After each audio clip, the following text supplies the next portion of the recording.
My friends, welcome back to the Monolith. Welcome to the quarter-century mark of Expedition 33 with a therapist. It is wonderful to have you here. I appreciate that you are putting up with my cliffhangers. Leave a thumbs up, leave a comment. If you're on mobile and you have a hype button underneath this video, please hit it. These videos make it to the algorithm. More eyeballs get on these streams. That's a good thing, and I appreciate that support. It's free to do. It makes a huge difference. If you've been watching all these videos and you're not subscribed, I beg of you, please subscribe. It makes, again, a huge difference for my channel, and you know, helps contribute to my discipline around continuing to make all of these videos for you, which I really love doing. So, without too much further ado, I'm excited to see what's in here because it seems like there's probably something pretty intense in here, and we're gonna get some new stuff. So, and if you've been writing spoilers in the YouTube comments, just know I don't see you because I stopped reading that shit because y'all have been not very good about it. But writing spoilers and then putting 5 lines worth of space and then writing spoilers is you being a dickwad, so stop. It's not, doesn't count. It doesn't circumnavigate the boundary. So I might send my team in there to remove your ability to comment on subsequent videos if you keep doing that shit. I appreciate the engagement. Engage by saying, this video is cool, I have thoughts about it, I'll save it to the last episode. And then write as much shit as you want on the last episode. But please stop spoiling in the YouTube comments. Holy hell. I'm not reading it though. I got a whole team that takes a look at this shit, so just know. I know you're doing it, but I don't know what you're doing. Anyway, enough about you, and now let's focus on the 98% of the people who are super awesome and have been following along with this in good faith. I appreciate you all immensely. Here we go!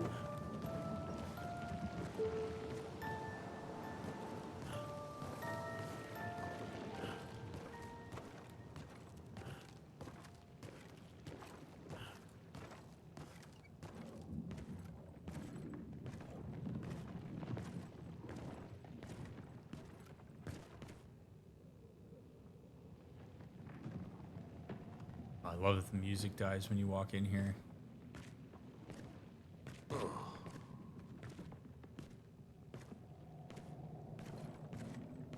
Looks like a black hole or an eclipse.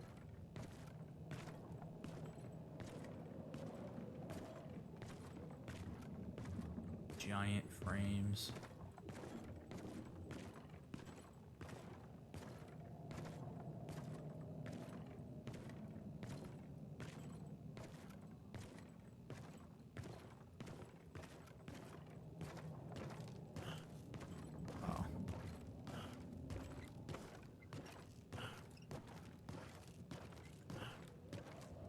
This is a dark space here.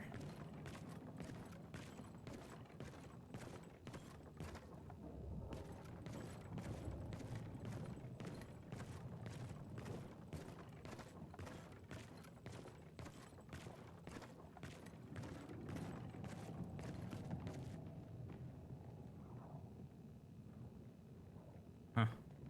Like walking on water with lily pads?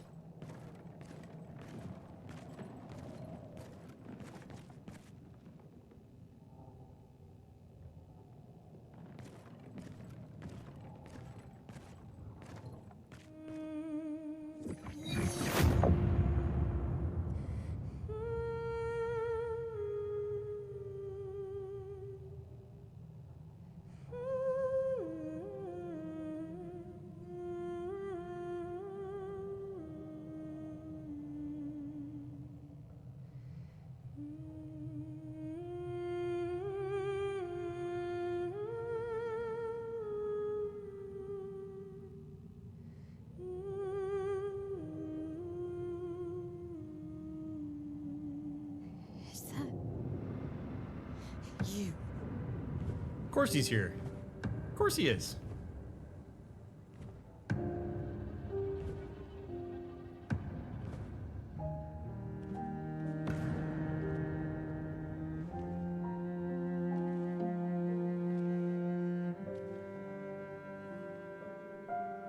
taking her down. She's not the only one who grieves. The pain of losing you, she made me inherit it. Punishment, perhaps, for not being there when it mattered. I refuse to lose my son. That son was a stranger. But you're not. You're not. You lost me years ago, and I lost you. So you leave us no choice. Tell me, how are you different from her in doing this? I'm tired. So trust me. We are your family. Family is complicated.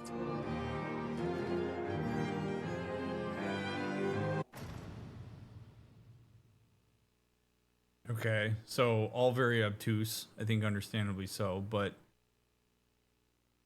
if I am interpreting this, well, I don't know whether there's a correct interpretation of this or not, but the way that I'm reading this would be, I mean, Renoir is talking as if Verso died. But Verso, to our understanding, is immortal?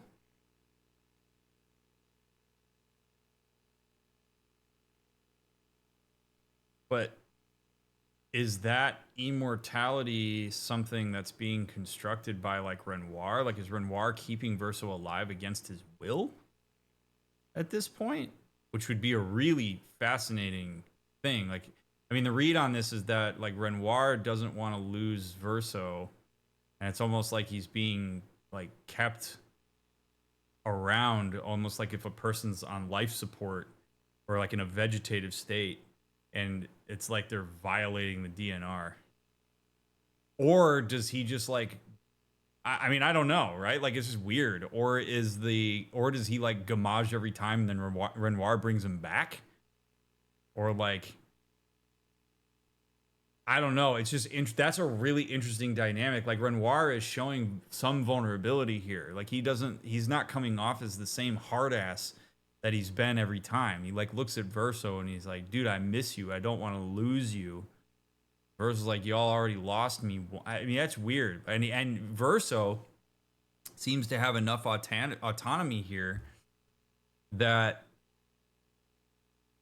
he has differentiated himself from whoever Renoir lost, which is also interesting. So, like, to what extent is this, like, I don't know. That's an interesting concept to me too. Is, like, is there continuity of character here? Like, is he the same? Is he the same? Oh, it's so weird. I'm trying to think of an analog for this. I mean, maybe it's just a matter of he's like, well, you know, I'm not the person that I was in high school, you know, but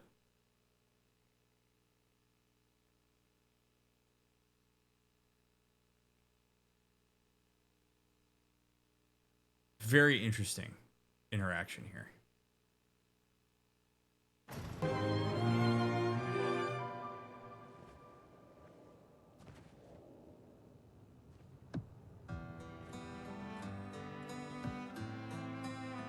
I do. If saving you means losing you, then so be it.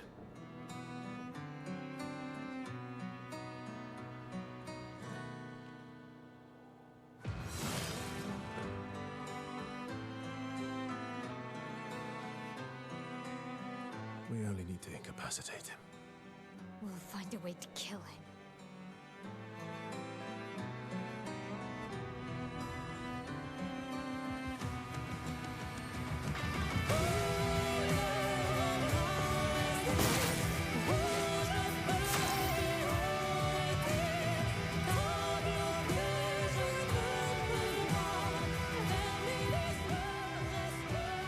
God, that music is tense. I'm sorry to kill the music, but I got shit to say.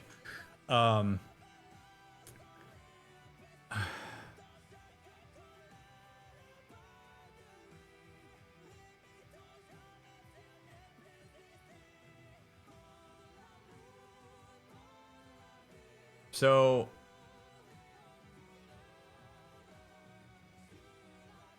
there's a dynamic that is unfortunately all too common.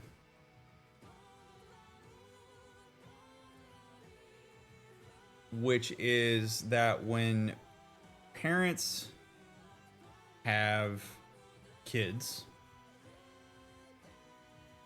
they often create some level of expectation, which has varying degrees of intensity, of what you hope your kids will be.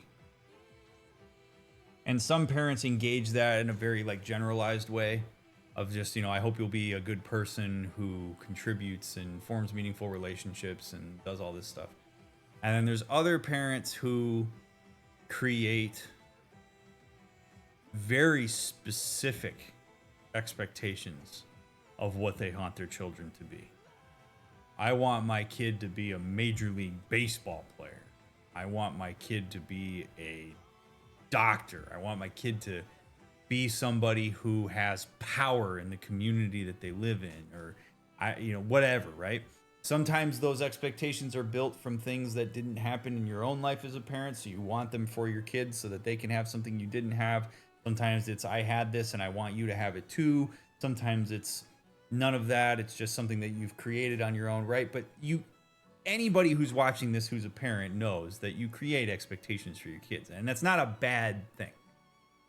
Unfortunately, what can be a bad thing is that when your children grow up and don't align with those expectations, how do you respond?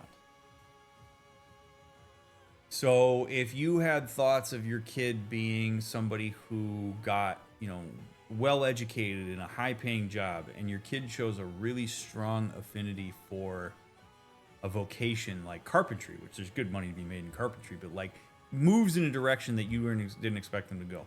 Or you were hoping that your child was going to grow up and be in a relationship and have children and keep the family name going, and your kid comes back and says, I'm actually really not interested in engaging in any kind of romantic relationship and I don't want kids. Or you grew up, or you wanted your kid to be somebody who engaged in clean living, never got introduced to various vices, and your kid is at a party, smokes weed, decides that they really like it, and they start introducing drug use into their life. There's any number of ways that your kid is going to not meet your expectations. And what do you engage when that happens? Do you engage disappointment? Do you engage a reality check into yourself? Do you recognize that like your kid is an autonomous human being, that you do your best to try to scaffold and to have certain opportunities, but now they've taken those opportunities in a direction you weren't planning on them going? What do you do with that? And then what happens if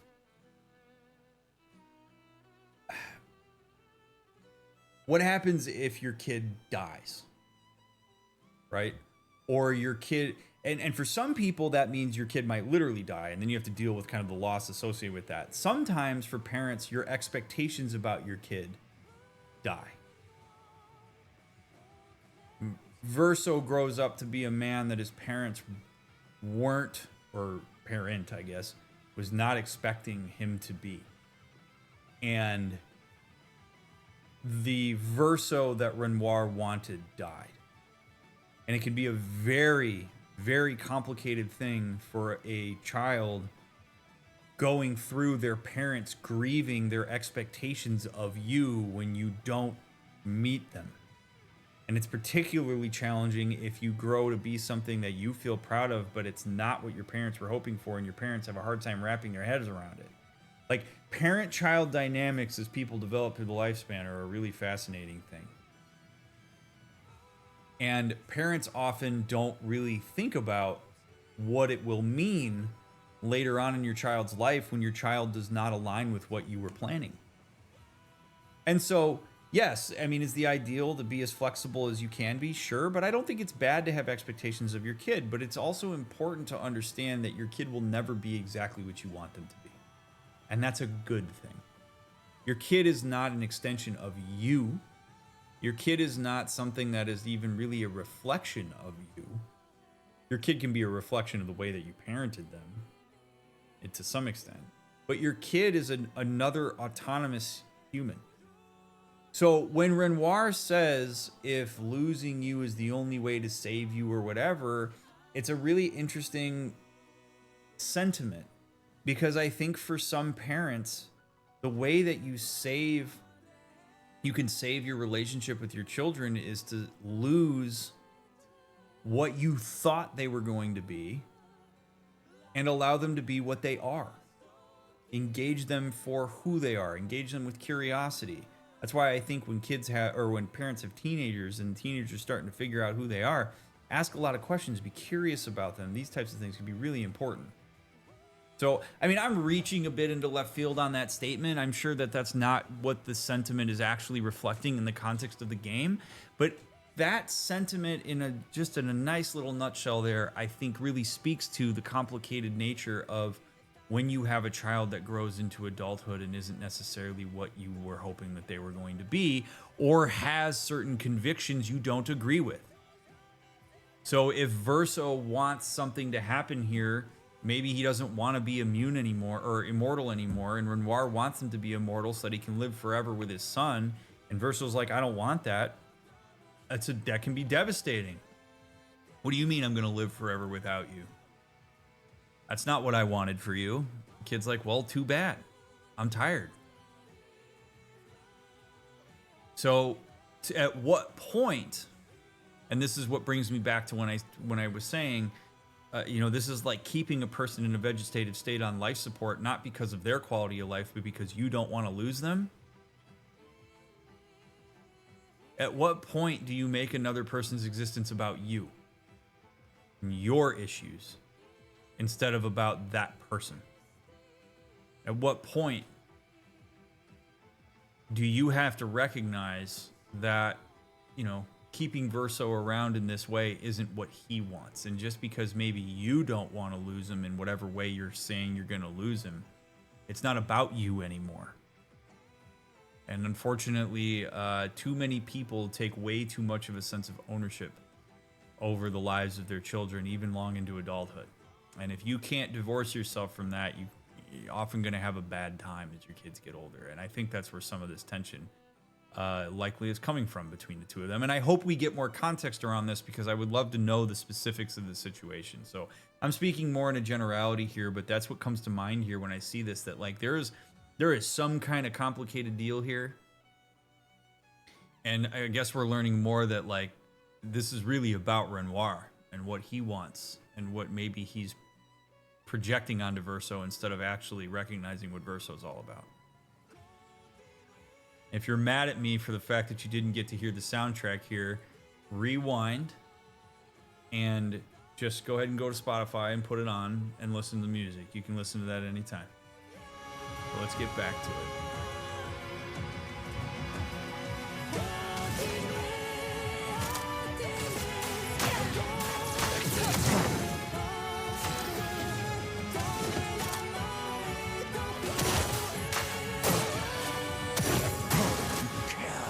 So little for us. God, he takes forever. Sweet taste of battle.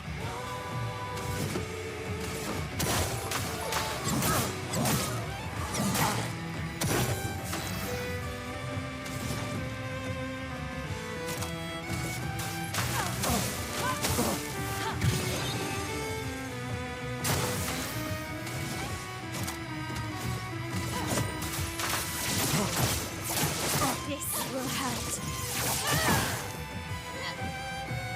Don't break her heart.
Something is coming.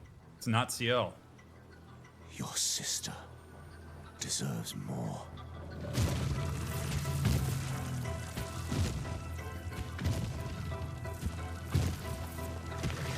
What the hell?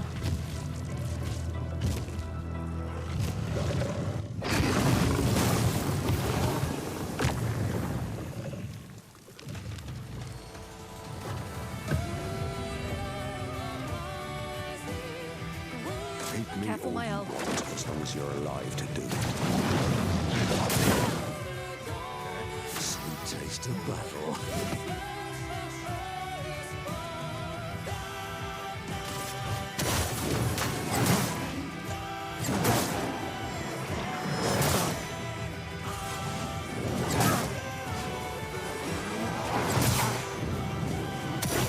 Do you Ready to remember carry. what it was like?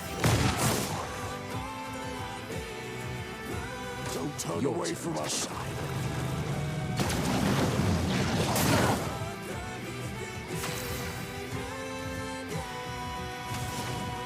Prepare to meet your end.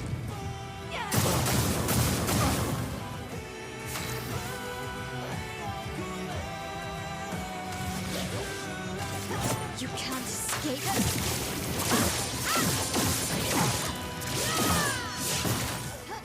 Finesse and grace.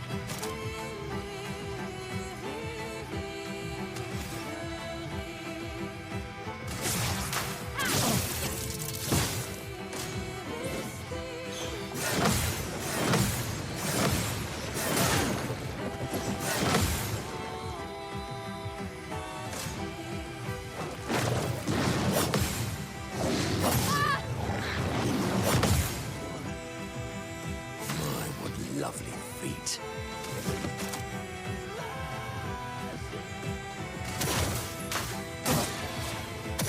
Your turn to shine.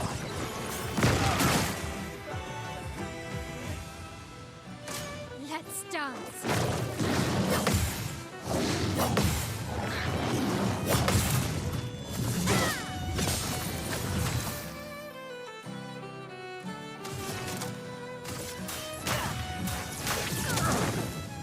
Blades sharpened.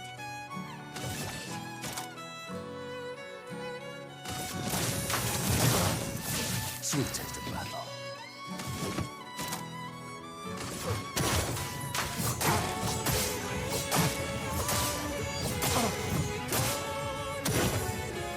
That's what we hit.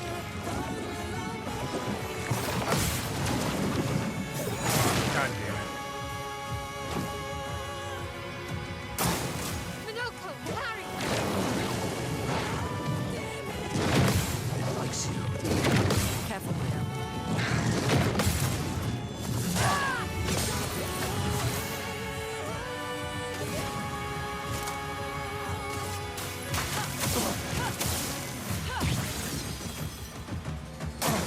Okay.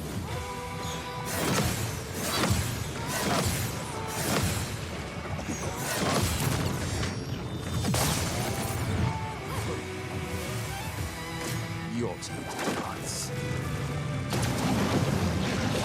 Did it again. I go early every time we do that one. Violence, yes.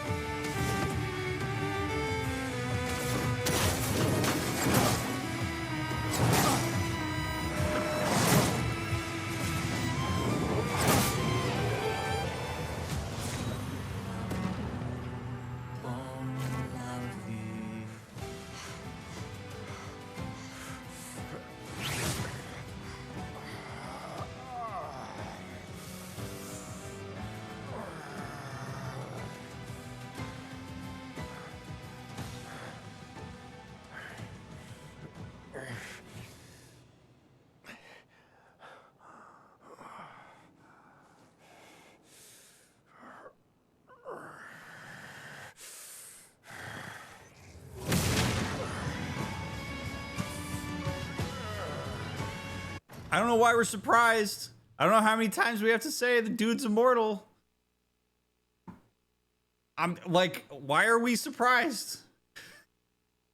Like, we just keep doing this.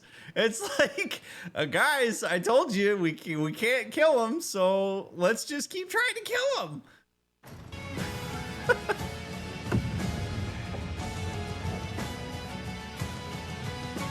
Remember who your real family is.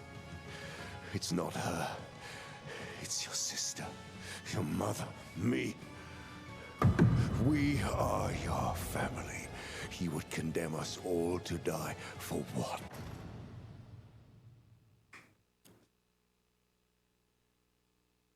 Oh, I'm sure that a lot of you can imagine what I'm going to say here.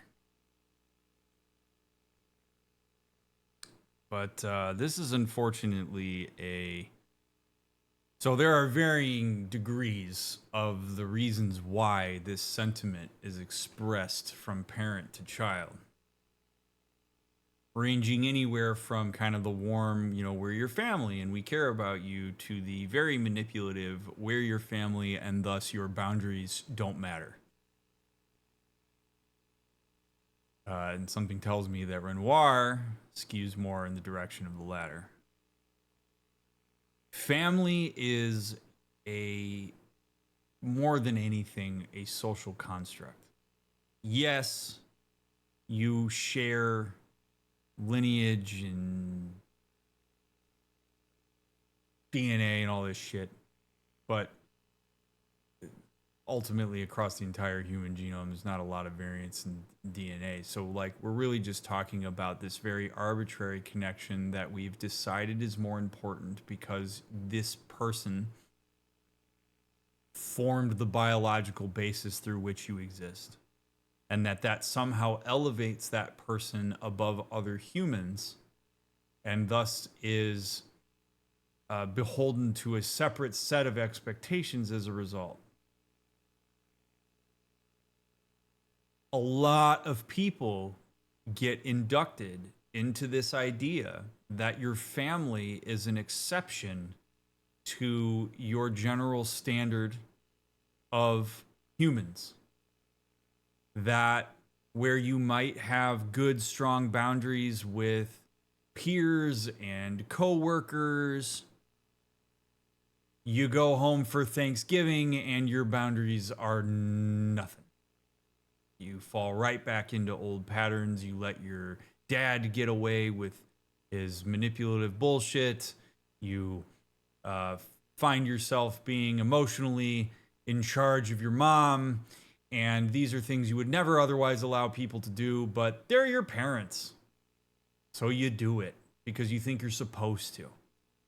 And I think one of the most powerful hallmarks of finding who you are as an adult and as a person is recognizing that you can acknowledge family and still hold them to the same standard that you hold other people. You are not required to do things you wouldn't otherwise do just because a person is family.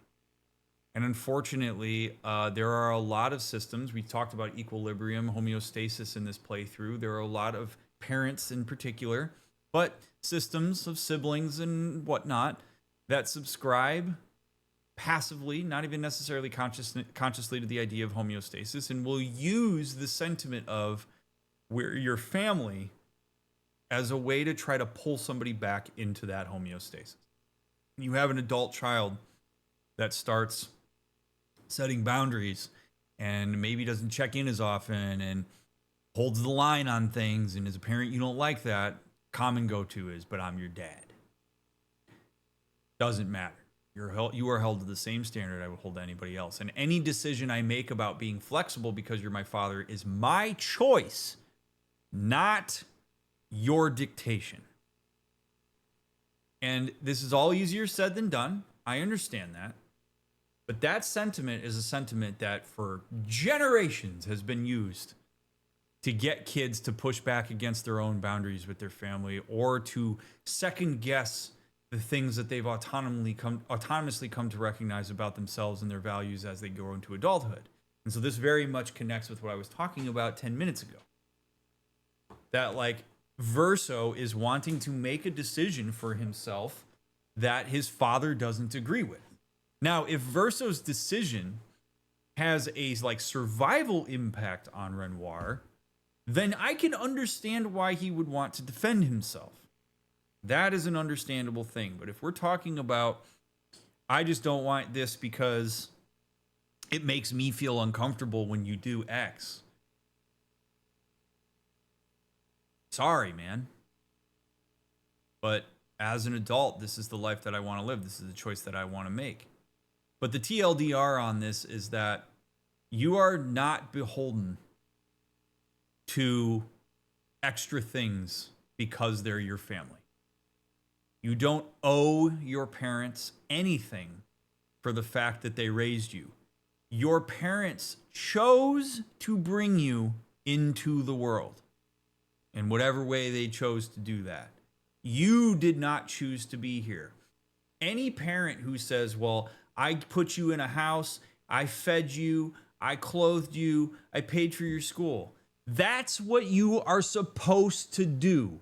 That's what you sign up for. That's the bare minimum when you decide to have a child, that you provide things to ensure their survival. That is literally part of what you sign up for when you decide to have a child. That is not something that you dangle in front of your children later on in life when they do things you don't like, or when you're acting in a way that they need to set boundaries with and you don't like that they're setting boundaries with you. Your children do not owe you for those things.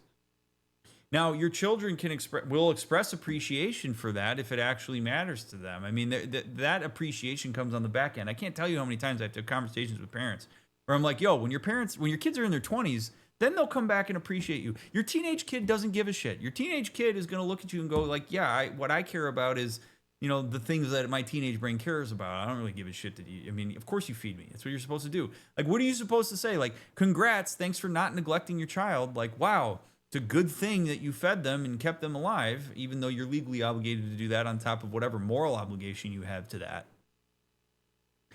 But you don't owe anything to your parents in this way.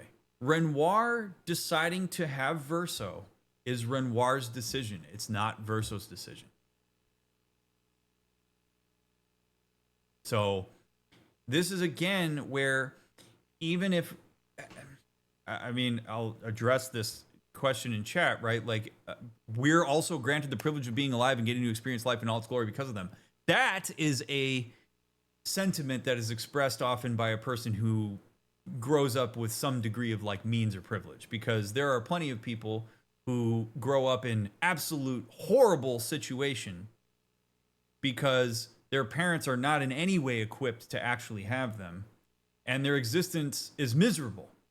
So thanks, I guess, for raising me in squalor with no resources, where I'm unhealthy because there's no food on the table and I don't have any social emotional development because you're not available to me. But I guess thanks for making me alive.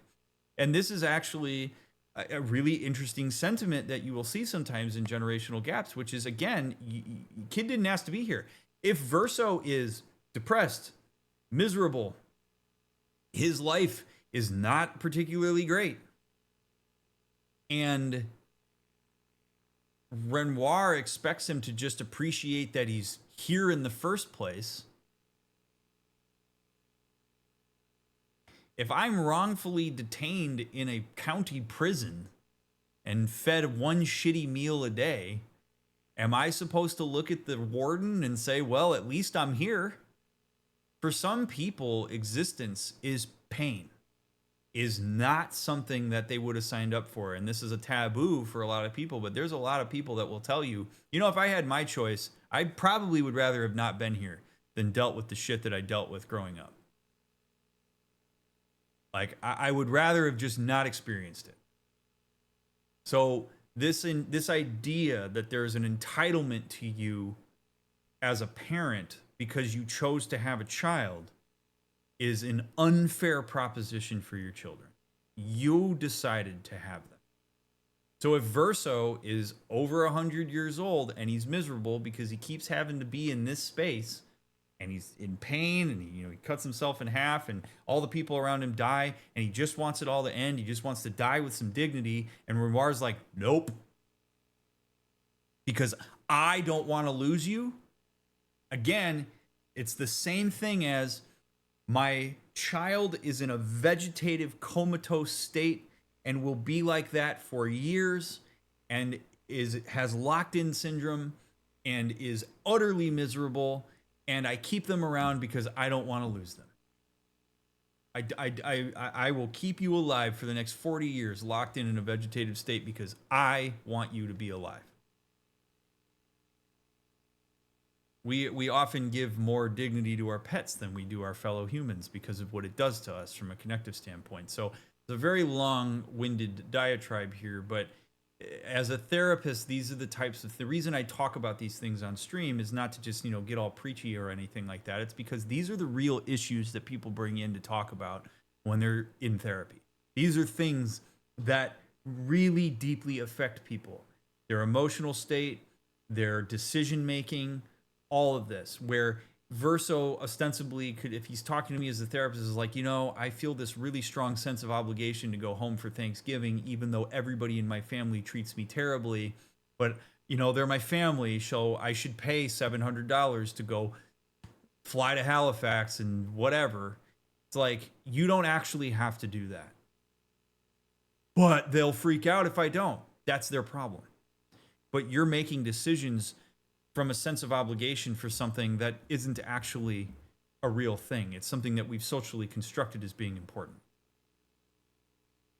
So those types of statements that Renoir makes are devoid of empathy and are often used as manipulative tools to get what you want out of the relationship instead of seeing it as a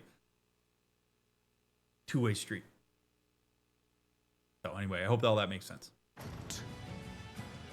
Who do you really save with your sacrifice? Your sister and your mother? You're too drunk on your own illusions to understand. Then let us celebrate the second destruction of the Descendre family. Second destruction of the family.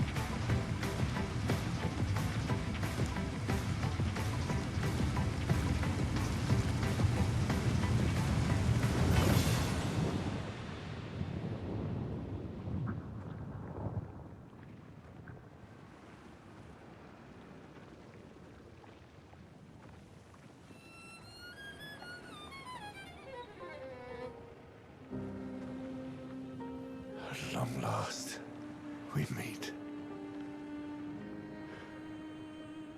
This is all you have left of your son.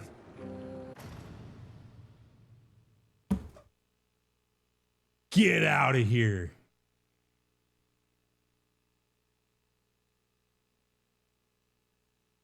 What? Destroying it won't bring your wife back. It will only destroy the last tie you have to each other.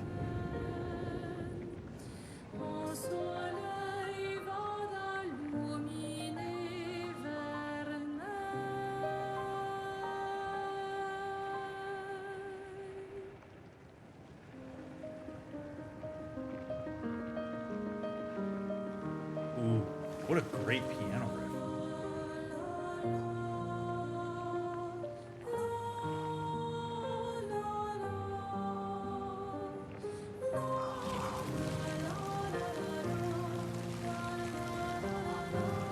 I love them too.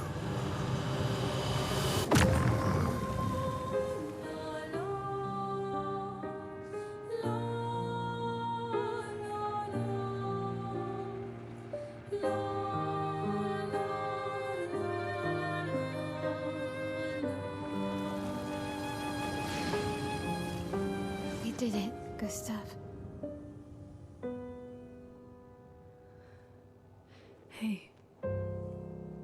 How did you do that? That's, yes, thank you. I also want to know that. Maybe a weird time to ask it, but like, what? Not sure. The curator felt it. Can you do it again? I don't know. I think so. Yeah. Yeah, I think I can. What did Renoir mean? The things he said to the curator. I'm not sure. Liar. I don't believe him. Now I don't believe him. Now we press. My dude, you are taking all of this in stride. He is not freaking out about this at all. He's like sitting here, just nice and quiet, letting it all happen. He just watched his dad Gommage and he's just chilling. So now, if you're the group, I think you have to push. This is where it's, my dude, I'm not taking that for an answer. Because if you didn't know what was happening, I would have expected a hell of a lot more of a reaction from you out of what just happened. You would have had the reaction that I/whoever has no idea what's going on right now would have when Renoir said that to the curator. You go, what are you talking about? You didn't even flinch. You didn't even flinch. You watched Renoir tell the curator that you're his son somehow or whatever, and you didn't even flinch. So what is going on? Because we're in way deeper than we ever imagined we were going to be on this. You are obviously a key component of what's going on, and we need to know what that is, man. Are we like in danger by having you around? So, you know, there's been a degree of patience around this. I haven't loved how evasive he's been around this stuff, but now is when you as a group just watch some real shit go down. There's no immediate threat. Now you push him.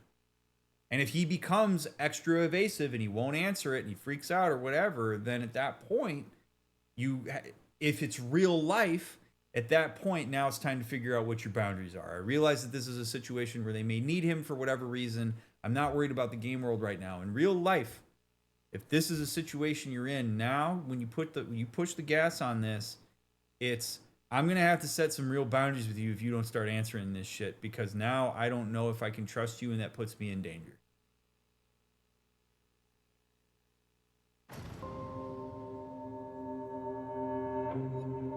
And CL just lets it go, and that drives, I mean, it at some point, it's not just on Verso that this is a problem. At some point, it's on the group that they don't push him. Like, you can't, at some point, the culpability for this is shared. I'm often quick to talk about, I mean, we talk about this in other playthroughs, I believe it is incredibly important that you place accountability where it belongs in various relationships. And that taking accountability for things you're not accountable for is not healthy. You should not do that. You take accountability for the things you're accountable for. So Verso is the one who's accountable for being evasive because he's the one that's choosing evasiveness. At some point, though, the group becomes party to that and has to take some of the accountability for this because they're not pushing him. And this is a perfect opportunity to do that. She's through that. Yeah.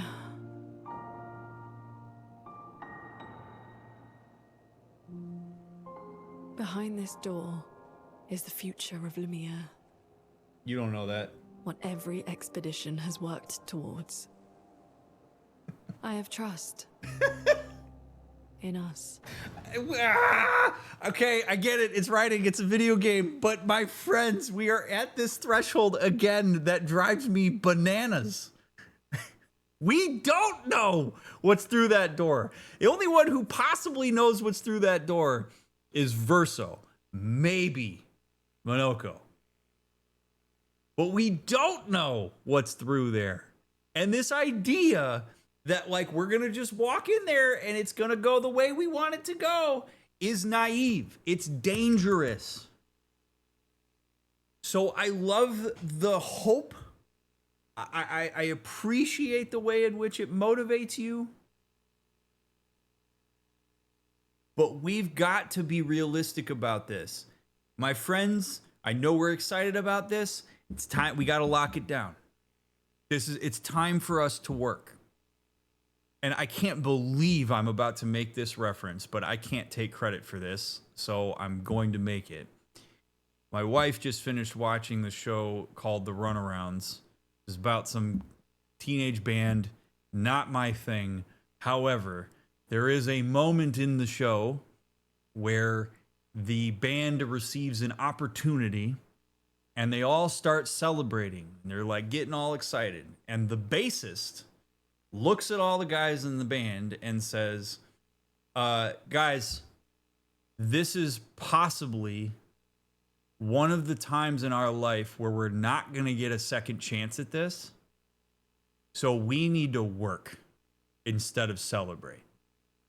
And as dumb as I thought that show was, that line really stuck with me because that is absolutely what is happening here. We can celebrate the fact that we've made it this far, but it's time to work. Like, we'll save the celebration for when all this is said and done. But if we preemptively get excited about this, such that we do not stay connected with the moment and the things that we can control when we walk through that door, particularly when we have somebody with us who could give us information and isn't, like, this is a moment where you have to have presence of mind in these moments. You can learn to develop that. But when you start letting, this is what, people talk all the time about getting driven by anxiety. You can get driven by excitement. You can get driven by joy in a way that is equally unhealthy to being driven by anxiety. This is a moment where I would actually argue that there would be significant utility to engaging the anxiety of the moment. I don't know about you, but as a person watching this happen, I see them staring at the threshold of that door, and I'm like, holy shit, I am anxious. I have no idea what's on the other end of that. We could walk through that door and there's just a meat cleaver that immediately eviscerates all of us and somehow magically dodges Verso. It is Schrodinger's threshold right now. So we would do well to engage that anxiety such that we acknowledge that this moment is a time where we need to really lock it in. We've done a great job making it this far, but we got to seal the deal here. We need everybody on all cylinders. We'll celebrate this when we get on the other side of the door and have time to celebrate it. So I realize that it's, they may go into this here, but like Lune's sentiment here as sort of the pseudo leader of this group, we've got to be very careful here.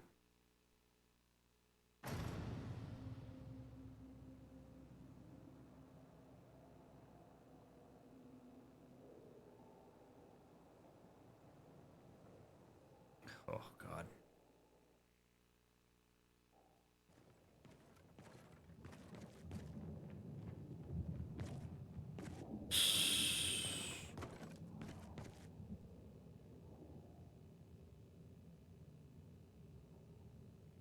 There's so many questions still. How is Renoir able to just pop in here? Like, it's like he can just teleport through this space. Although I guess we can too. Oh my goodness.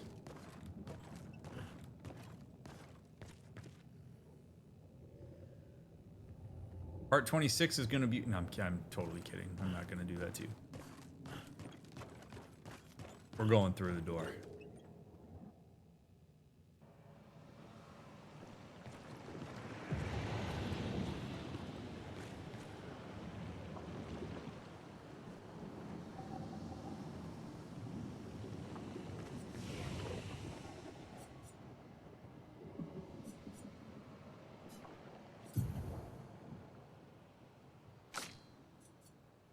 Expedition 0, apparently over here.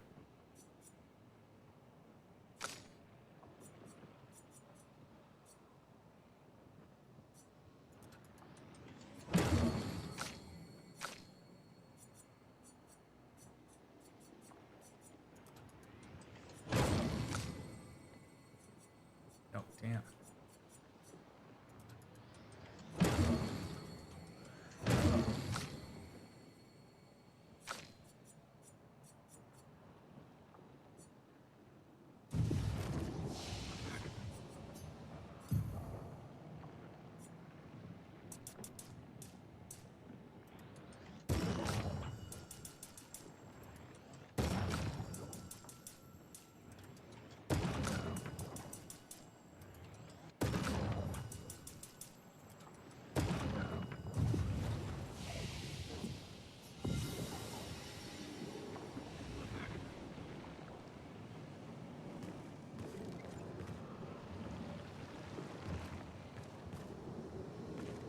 Well, don't know what I was expecting, but it wasn't this.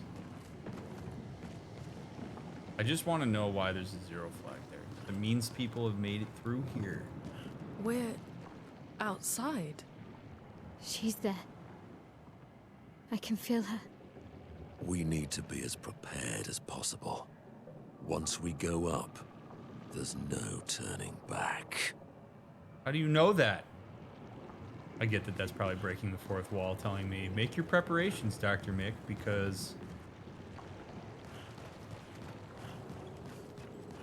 How do you know this?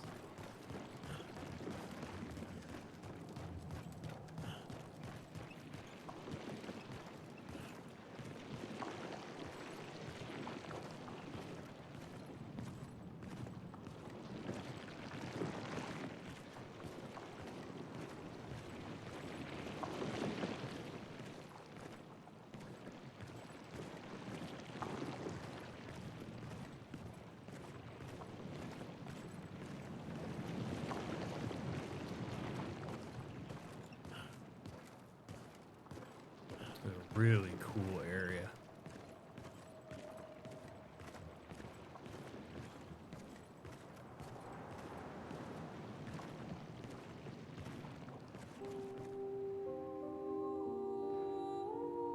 Look how far away we are from the Eiffel Tower now.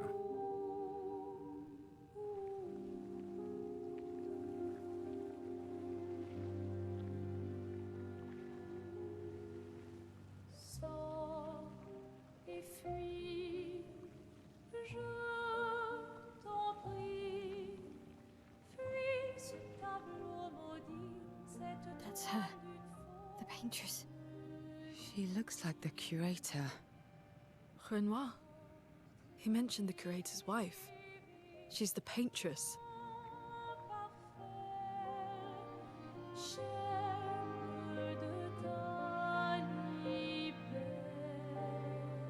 You've come back.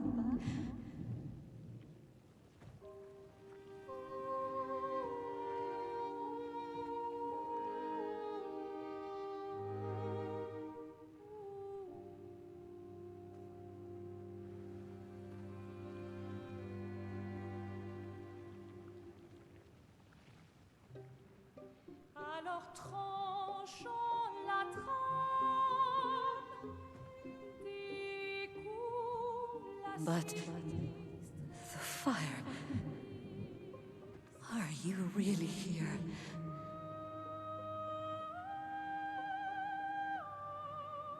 Or is he? Je t'en prie, fuis ce tableau maudit, cette toile d'une fausse. Oh, is he playing tricks again? Alicia, Alicia. your face. My face?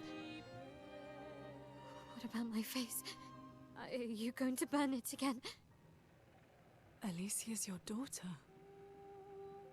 And I'll remind you of her. The daughter you lost.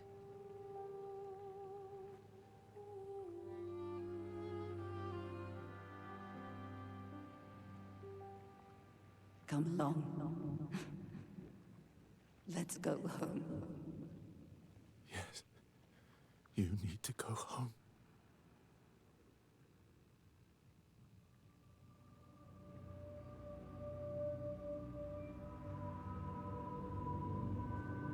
This is another trick. She's not Alicia. You are not my first hope. No. Verso's dead.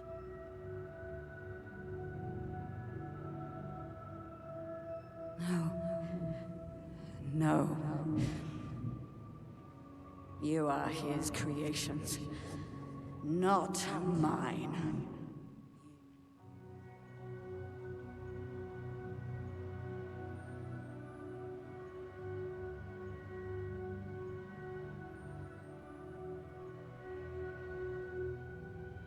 You will not take this canvas from me. Oh good, another fight. Maybe.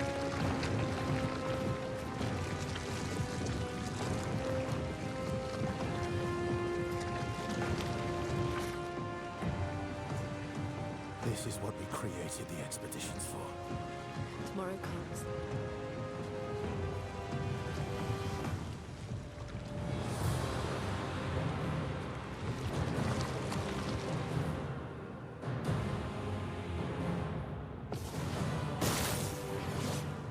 Let us stain them.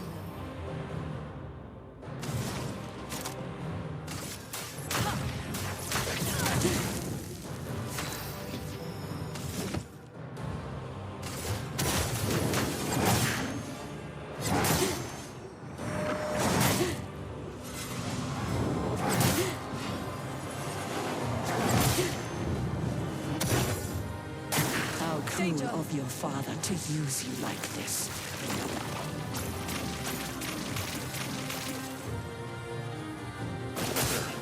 I'm ready.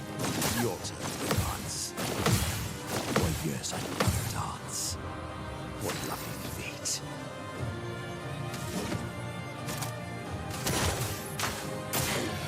The storm is coming.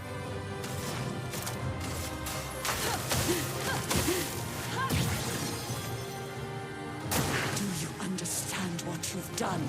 You killed him!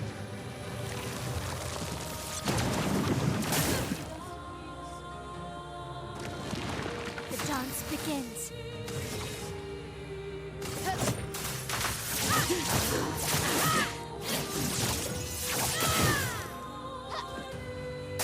Who are you Let's dance. supposed to be? No matter.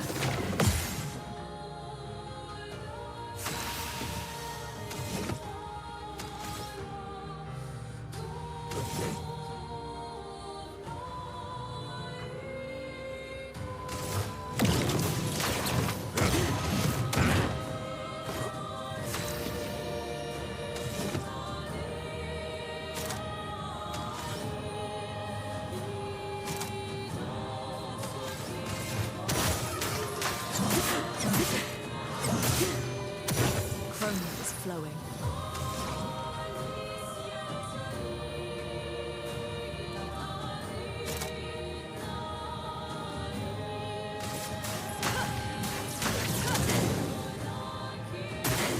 On me.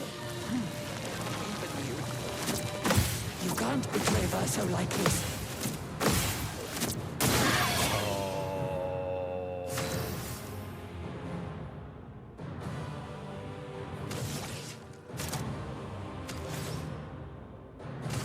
This will hurt.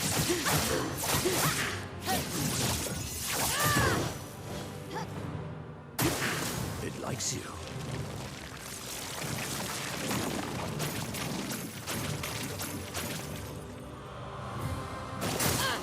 I'm ready. Your turn to dance. Brace yourselves.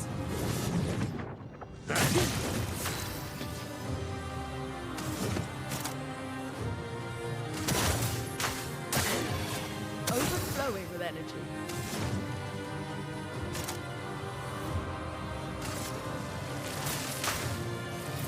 Lightning, strike! Ready to evade.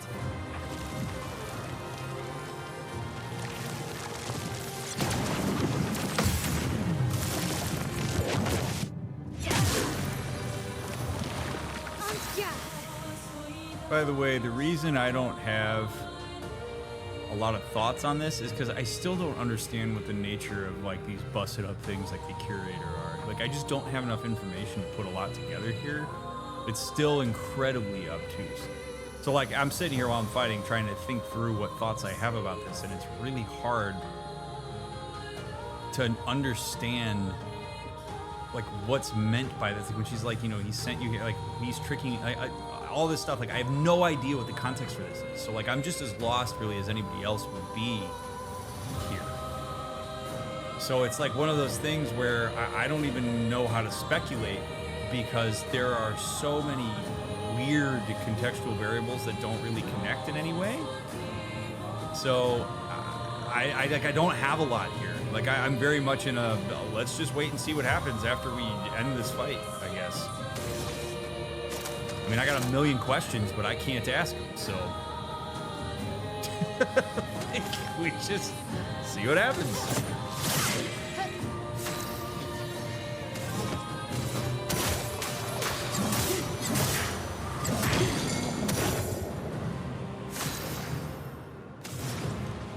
Prepare to meet your end.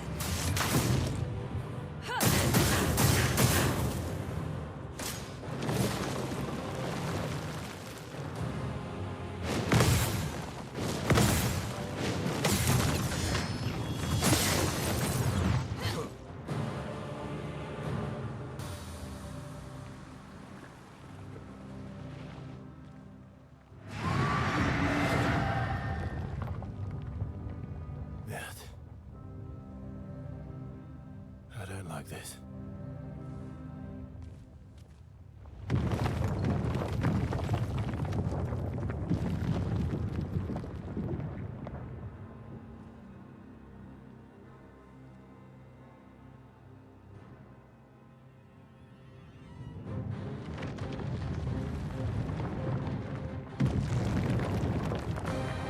There she is.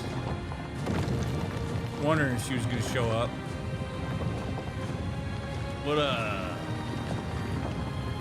show me them toes, huh?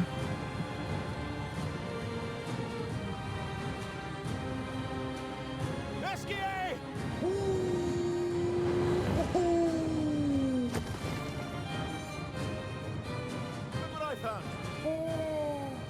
Sorry! All aboard! Let's go.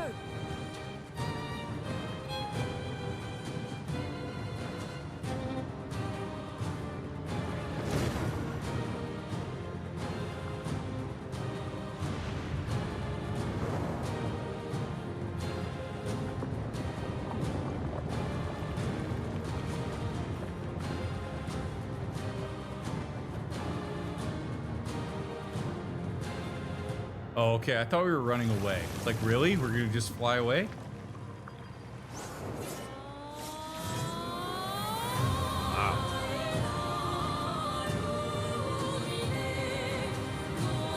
Jeez. Ready to Renoir can grieve however he likes, but I get to grieve my own way.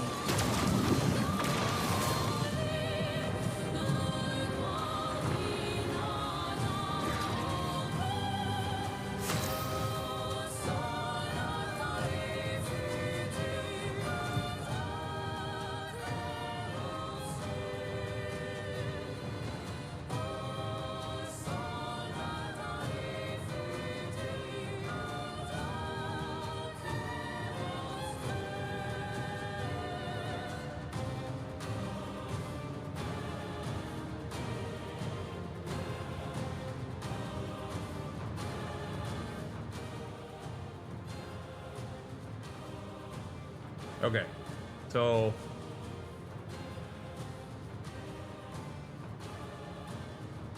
Renoir gets to.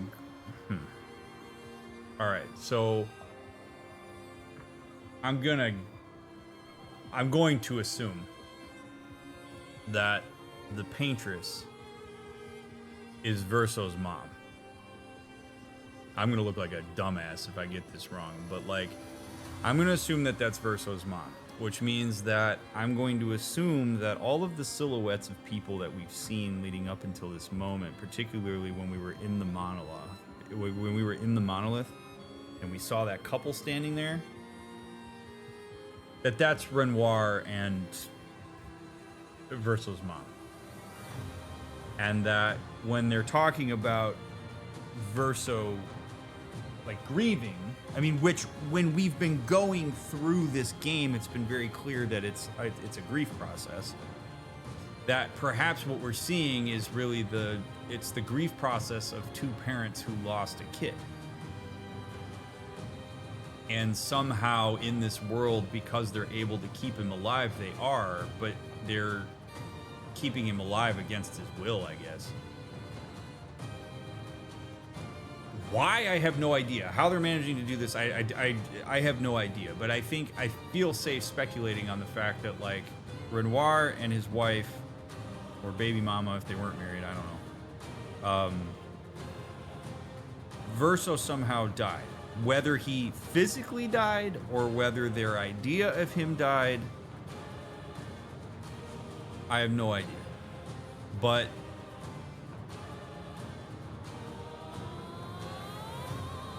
they're both okay. This is a valid point to talk about whether this is actually Verso's mom or not. You may have heard this before, which is that when parents lose a child, the divorce/breakup rate goes up big time. And a lot of people wonder why that is. Like, why is it that when a child dies, parents just, they don't make it? Not that everybody breaks up, but like your chances of making it through the relationship, it's a lot of work. And the reason for that is because, one, for many parents, the idea of losing their child is the most profoundly horrible thing that they could ever go through. I mean, if you ask anybody who's a parent who, you know, has any monicum of, you know, desire to be a parent, they will tell you that it's the unfathomable thing that every parent wants their kid to outlive them.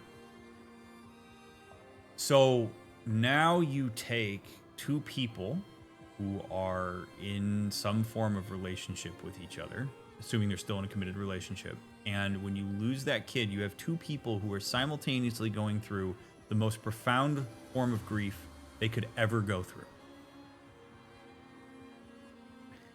And people don't grieve the same. Again, I will point you back to my video about grief if you want to learn more about it. If you haven't watched it already, I highly encourage you to do it because it applies very much to what we're seeing in this playthrough, but they don't grieve the same. And unfortunately, when you are in this space where you're going through the most profound grief you've ever wanted, you want some form of stability in your partner, and if your partner is not going through it exactly the same way you are around something so profound, it can cause a lot of tension. And there's a lot of comparison. There's a lot of assumptions.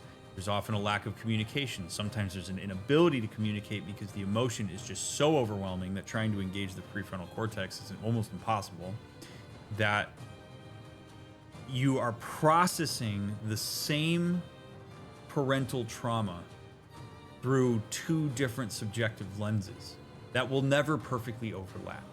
And that can highlight the way that parents feel siloed in their grief. And for a lot of people, what helps the grief process is having an attachment figure, is having support systems. And if the person that is the closest to who can understand your experience is not available to you in the way that you need them because they're going through their own stuff, and you're not available to them in the way that they need because of what you're going through, tension. The relationship becomes a proxy for trying to work out all of the things that are now lost by the child expiring. It's a weird word to use, but I don't know, that came out of my mouth, so it fits though. And so what happens is you're dealing with the loss of what you conceptualized your relationship as being, because when you have a child, you become parents. That changes the nature of your intimate relationship. So now whatever expectations you had for that, completely destroyed. The expectations you had for your child are destroyed by virtue of the fact that they died. And death is a cutoff. So any of the anxieties and buildup that you had thrown into that relationship are frozen in place. You will never know what your kid would have been because they're not going to be alive to show you. And so what happens is then you also have two parents who sit in their own projections on their dead child of what their child could have been capable of. And people will construct stories of what that could have been. And so now they're not even grieving what they lost. They're grieving what could have been which may or may not actually have been what existed in the first place. So it is an immensely complicated space to occupy in a relationship. And for many folks, it's a lot easier to drift apart, fight, divorce, and go your separate ways, even though that may seem counterintuitive to how you would get through something like that, because it's so profoundly difficult. And so here, if this is Verso's mom and Verso's dad, and they lost Verso, and they're going through that, and his mom just said, this is how I grieve it. Renoir can grieve it however he wants, and maybe Renoir is the type that grieves it by keeping him around. I want to leave his bedroom the exact way it was when he died. I want to have pictures of my dead son all over the house. I keep a trinket on my keychain so that he's here with me at all times. I wear a necklace that he gave me and made for me, and I never take it off no matter what. I grieve my son by keeping him around, and maybe this is some sort of manifestation of that, of Renoir keeps his son around. In this case, I guess there's a version of his son that lives and doesn't like that. That's a whole other complication that I don't really have a template for analyzing, but that's one way. And maybe his mom is, I don't want to have his shit around all the time.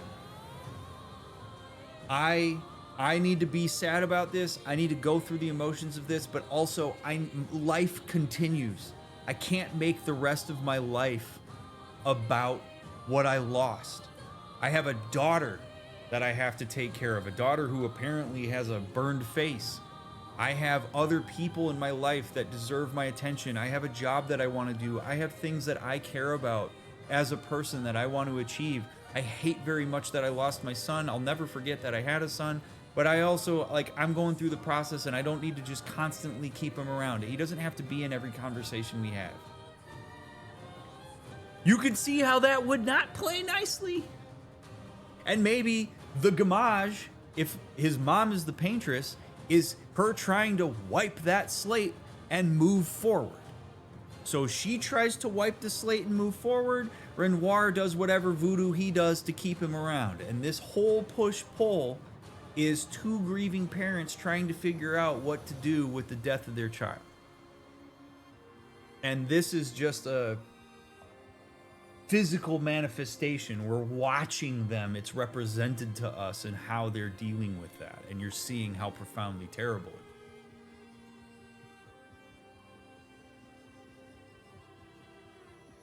is. Who knows, right? And maybe, I'm reading this, that might explain the fracture. That would maybe make sense, right? That the fracture is the day Verso died. Who knows? But it's really interesting to hear that sentiment expressed and sort of think about what we've seen throughout this playthrough and see it as, how do parents grieve the loss of a child? And when it is different, which it pretty much always is, it creates a lot of complication. And so if you're asking yourself, you're like, okay, that's all well and good, DrMick. All well and good. But how do people work through that? It takes a huge amount of communication. It takes a ton of patience. I am here to tell you that if you are a parent, or you ever hope to be a parent, and you ever lose your child, get a therapist. Get a couples therapist. Because as hard as that work is, having somebody who can sit there and help you navigate that, articulate yourself, help manage the way that you respond to each other's needs, how you get your needs met while also meeting the needs of the others, how to see the grief process as a collaborative process, how to align the jigsaw puzzle of how you want to carry this forward, how it changes the nature of your relationship, what it means for your other children, if your other children are still, all of this stuff is stuff that having a third set of eyes on it can make a huge difference in terms of how you navigate this. Doing that alone is so hard. And it would take me 5 episodes to talk about all the things you can do to work through that stuff. But there's a lot there. So anyway, Now, if I'm wrong and this is not Verso's mom, everything I just said still stands, and it's fine. I'll eat crow on this, but I just, at this point, it seems like that has to be what this is. All right, let's fight it. My least favorite part of the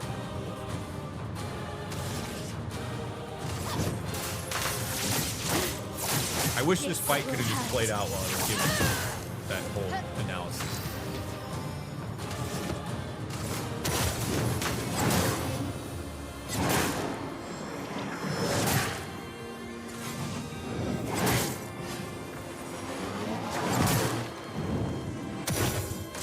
Let's dance. Giant brush of light. Renoir thinks I would not defend myself if he used your face. How little he understands me.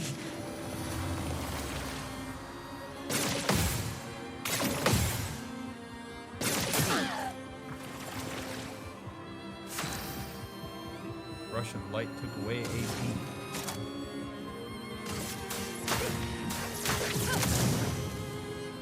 Your face. Did I dream the fire? Is Versa still alive?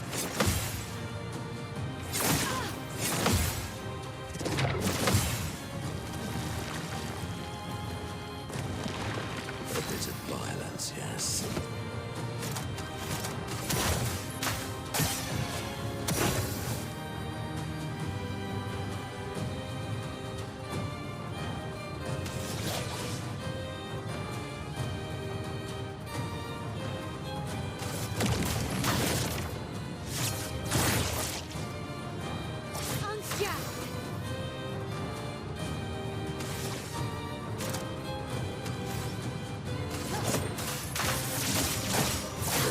This will hurt.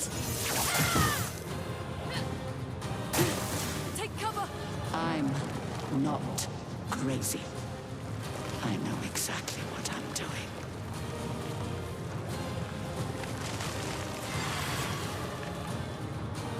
Let us stay. Lune will die in 2 turns. Okay.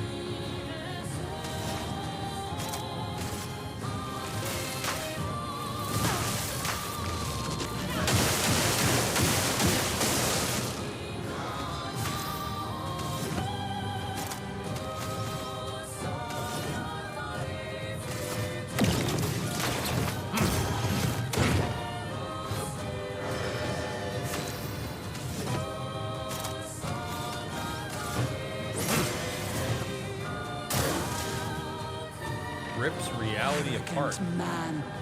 I taught him to paint. And he seeks to use my creations against me. What the hell? Look how we're just floating on SKA while this happens.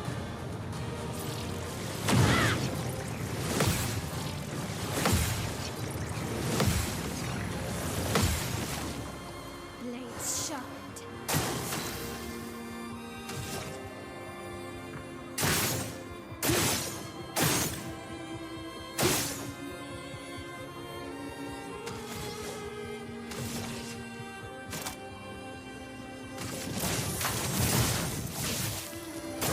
Foolish child, you defied me, and now he's dead.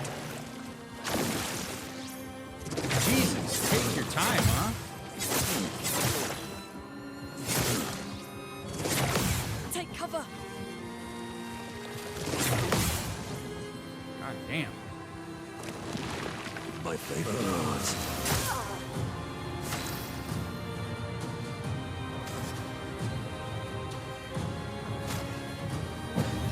Time for revenge.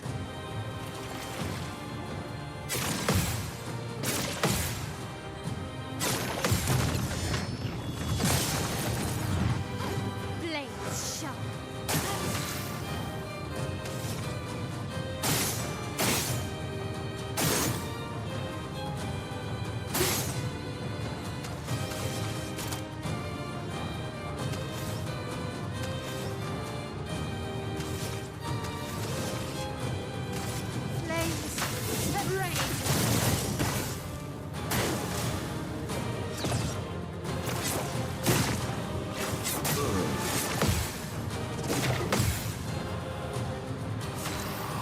choose.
Is it over?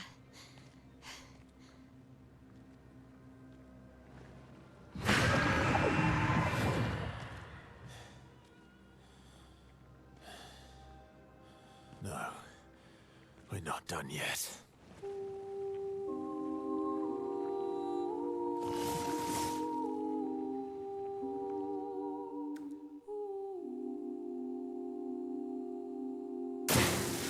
Your turn to shine. Protects an expedition. Guessing that's This Bertha. hurts.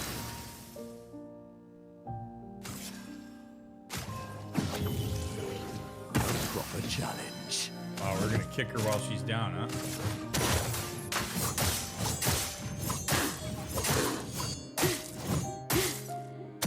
So much potential.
Why? Rest now. Things will be better soon.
How crazy would it be if like this was the Gommage?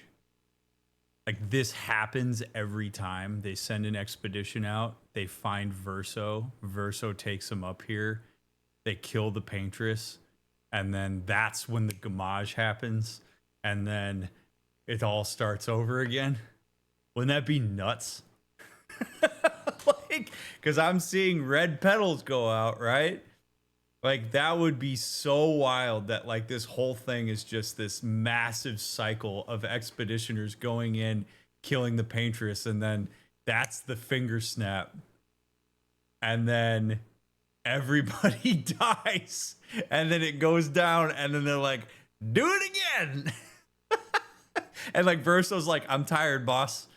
I've done this so many times.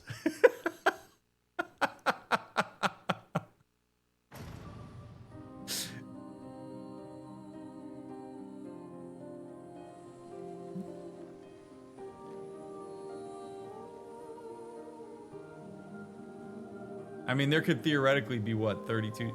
Wait! Get the fuck out of here. I was totally joking. I was joking! Okay. Oh. She's gone. Oh. Okay. She's gone.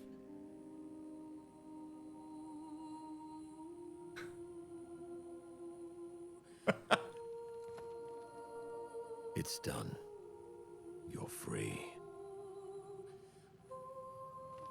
You are all free.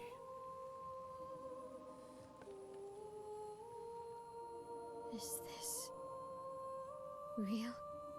Yeah, and I'm pretty sure Gustav's watching over us. Hey, come.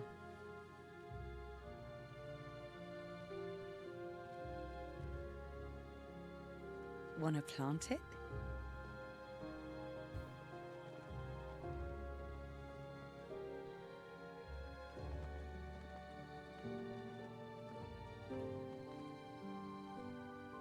Though presumably, there'll be no one coming after, right? It's symbolic.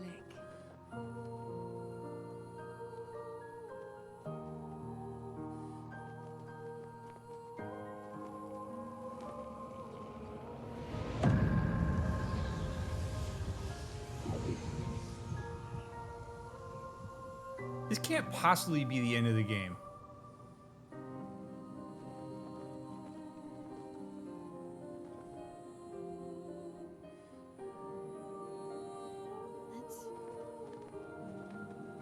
Let's go home.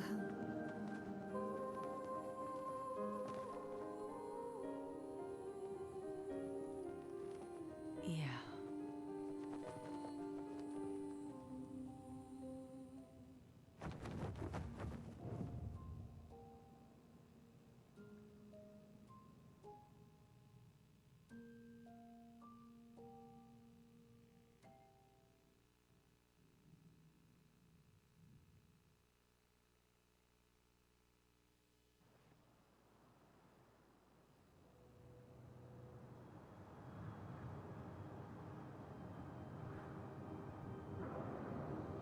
Nobody's going to address brooding Verso over here.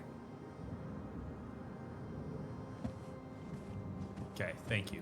Still feel immortal? No less than yesterday. Shall we test it out? I appreciate the offer. Monoko, you've been extra quiet since we got to the monolith. Have I? What now? We go back to Lumiere and life goes on? Yeah.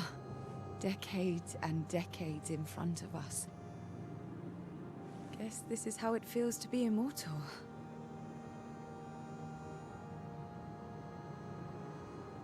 What do we do now with all this time? That's a hell of a question, CL, because I'm going to tell you what, friends. This is not necessarily going to be the big old fancy, fabulous wonderfulness that everybody thinks it is. This is a unbelievable change in culture. This is homeostasis exists at all levels of system.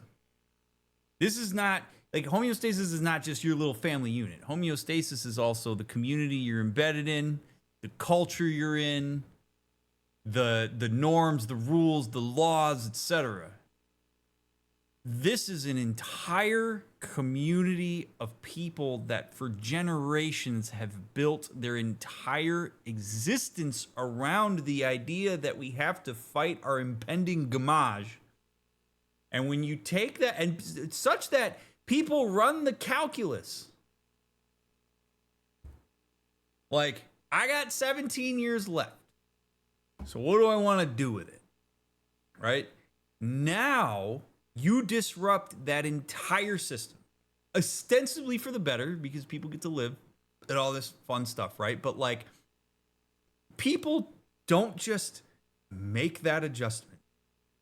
Like, you do, if instantaneously you snap your fingers and tomorrow you wake up and you are in utopia, that will be distressing for some people who won't know what to do with their hands because their entire sense of self, their entire conceptualization of existence is built around this very specific process. And I love that you just said that, because this is exactly the example I was going to use. Talk to lots of people who retired, and all of a sudden you don't work anymore. You don't have a job. You're not your vocation anymore. And you got all this time that you saved all this money for. And so many people go into retirement and then they're like, it's fun for a little bit, but it's a massive, massive disruption of what you're used to. And some people can lean right into it. Other people are like, nope, I don't actually love this. Kind of had it in my head that this is who I am and I'm not that anymore. I mean, this is a profound cultural shift. And so now we're going to see, I guess, how people make this adjustment into the idea that the Gommage is no longer a thing. I can tell you this, I guarantee you, we go back to Lumiere and there's people hanging out there, and there's going to be people who are mad because this happened 2 years too late. I wouldn't have lost my dad if we just would have done it 2 years ago. So yeah, this is all well and good. Everybody can celebrate, but still lost my parents. I mean, like, this is going to be a thing. Like, because it's the relativity of existence. This is why you can never please everyone, because everybody has their own lived experience with its own context and its own issues that makes it so that you will never get a uniform alignment with all of this. There will be people that are thrilled because they're not going to Gommage. There are going to be people that are having a both and of, I'm pissed that why didn't we figure this out sooner? Versus, now what do I do with myself? Do we even have systems in place anymore to help people get into their 60s? We certainly haven't needed all the retirement homes that we had in Lumiere, because people are only making it to 33 now. Do we have the infrastructure in place to live all these decades? Do we have food supply for all of these people? I mean, there are so many things that happen. And like, I know I'm getting a bit dramatic here, but like, this is why the core thing that I want folks to understand about this is that change is not something that humans embrace as readily as they like to believe, even if it's for the better.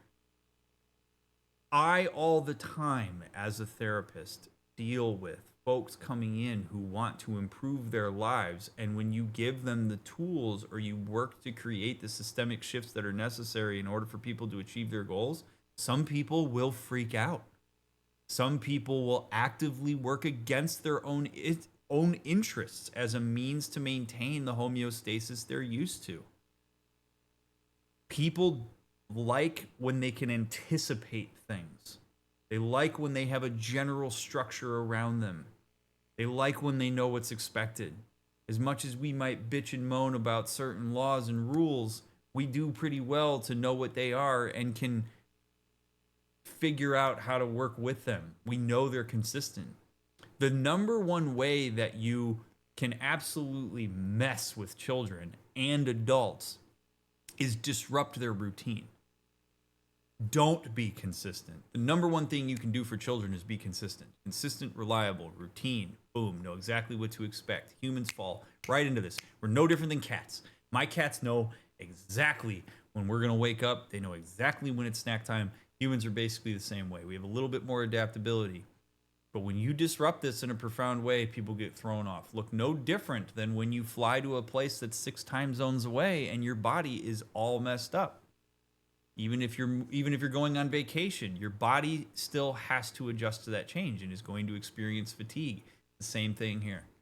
Even if it's for the better, change can be a tough thing to wrap your head around. So she's asking a great question. What do we do with our hands now? Because we just totally disrupted the entire culture that we've been embedded in for years. Decades. The expedition might be over, but we're not done yet. There are so many questions left to answer.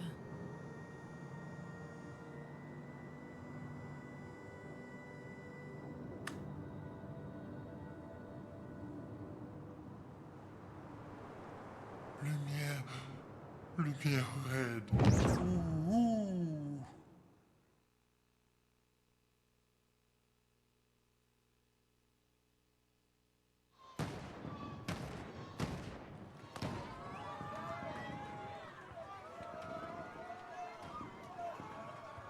Looking a little more grizzled.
Brother,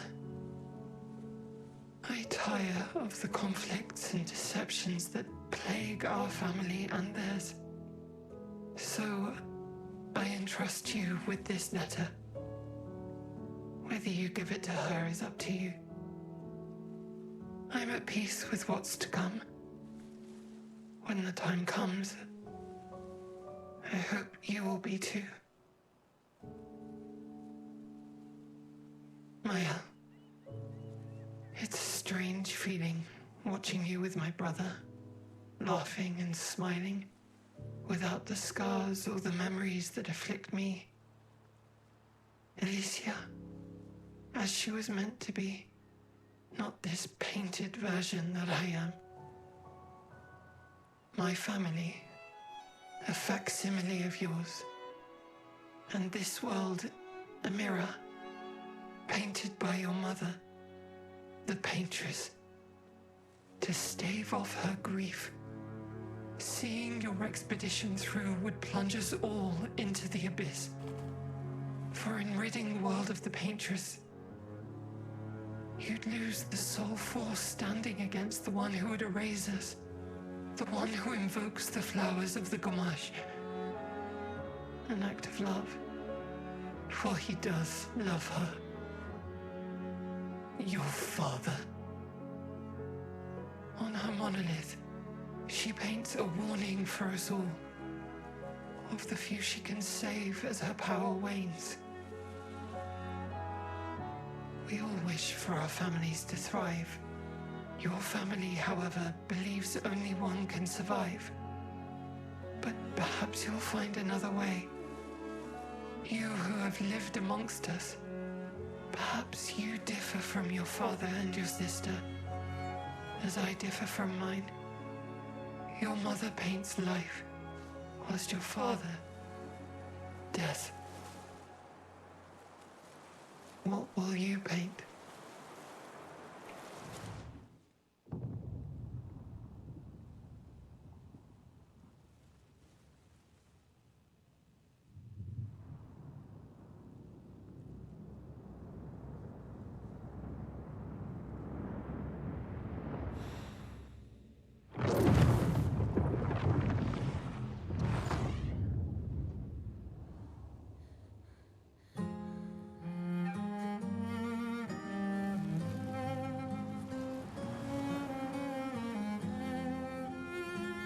Oh shit.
Keep watching.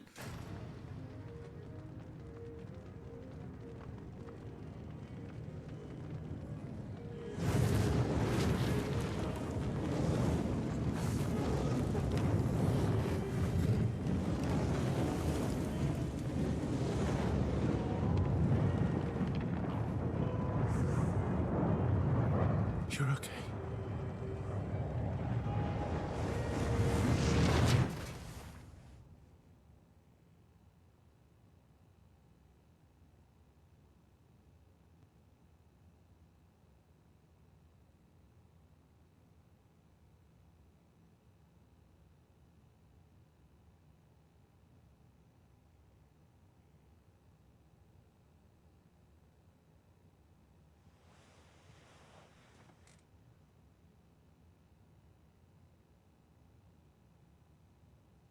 Alicia?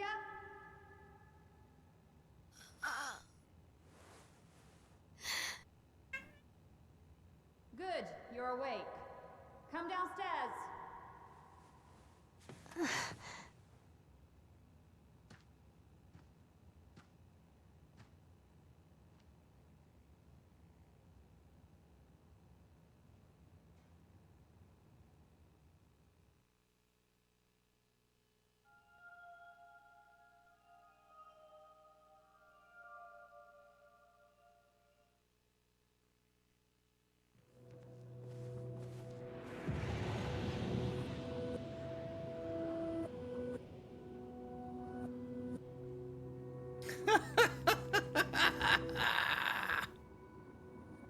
Okay.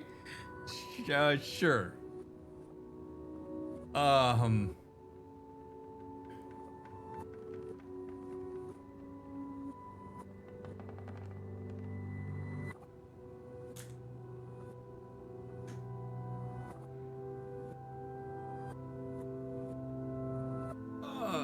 Phew. Wow. Okay.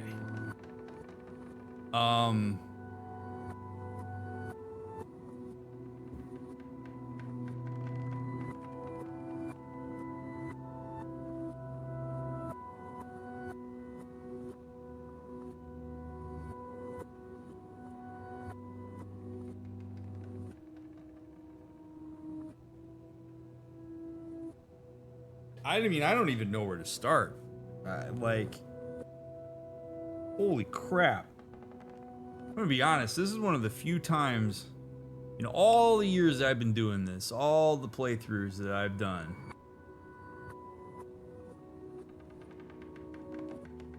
where I am hyper aware of the fact right now that I am, like, the driver of the bus and that I'm supposed to say shit. Cause like I'm like the streamer.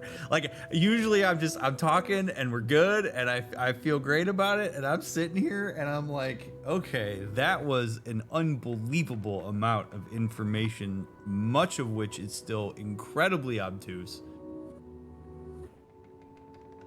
And I just don't have all the information I need to say meaningful shit about what's going on, because this is so like out of left field. I mean, I have to commend the developers. They've created something very unique here.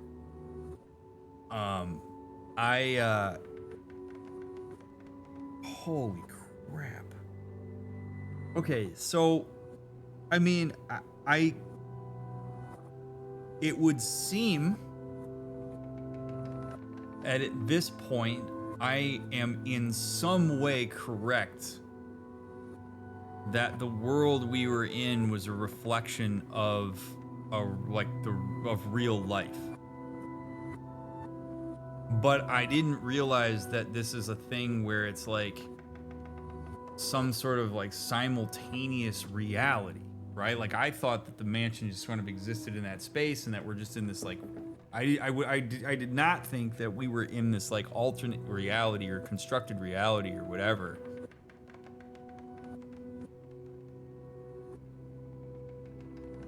So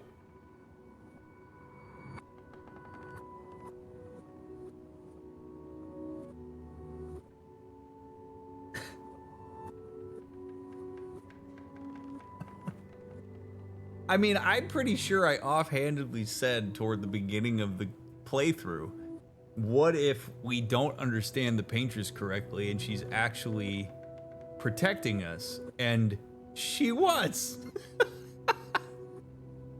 Oh my god.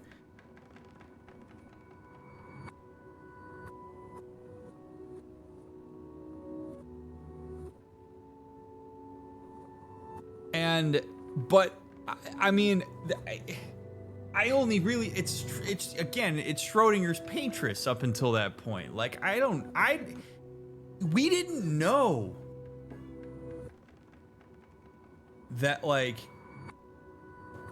what that was. And I mean, it's just kind of crazy to like, so we just killed the thing that was protecting us, but that means, okay, so if maybe I had it on the inverse, that Verso's mom is keeping things around and Verso's dad is trying to kill it, but then that would mean that the Renoir that we talked to inside the, like, whatever the hell we're inside the monolith is not Renoir, it's a created version of him, or I guess to use their words, like a painted version of him.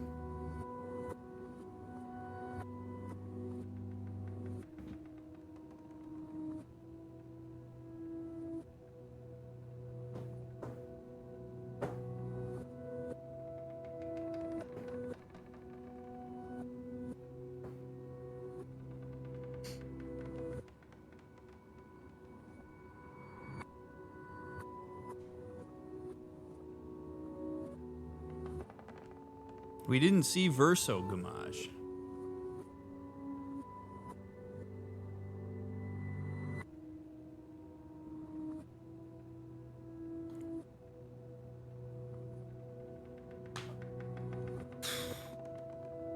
I don't have a lot here. Yeah, we didn't see Verso, Esquier, or Monaco.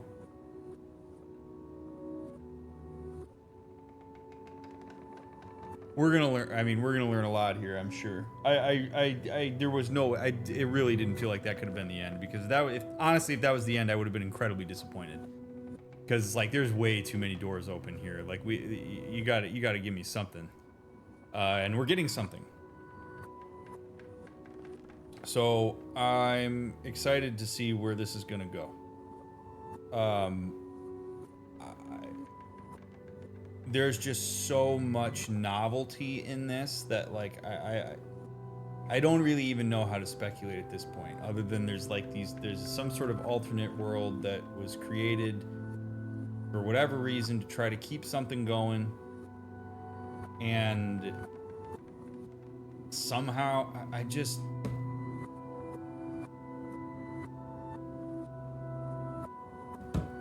Jesus, I don't know. Wow. Well, I'm gonna end it here.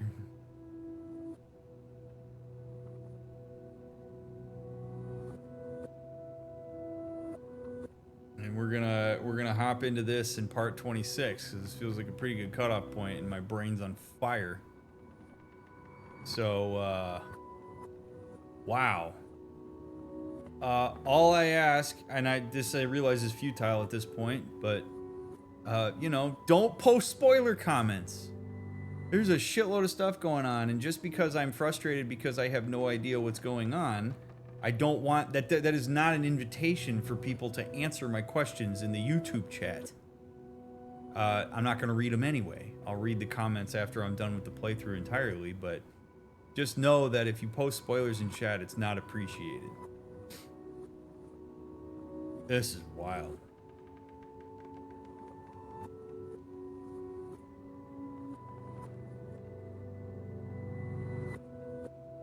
I love the reverse loop here. Great. All right, so please leave a thumbs up if you liked this episode. Hit the hype button, leave a comment, even if your comment is something along the lines of like, hey, I watched this. This is a video, thank you, or something. It really does make a difference for the YouTube algorithm, so thank you for that. Those of you that have been doing that regularly, I appreciate it. I'll bring what I can to this, but I tell you what, this playthrough more than any other has scrambled my brain. In some ways good ways, and in some ways that I'm like, you can give me a little more, but we're taking it for what it is. Wild shit, man.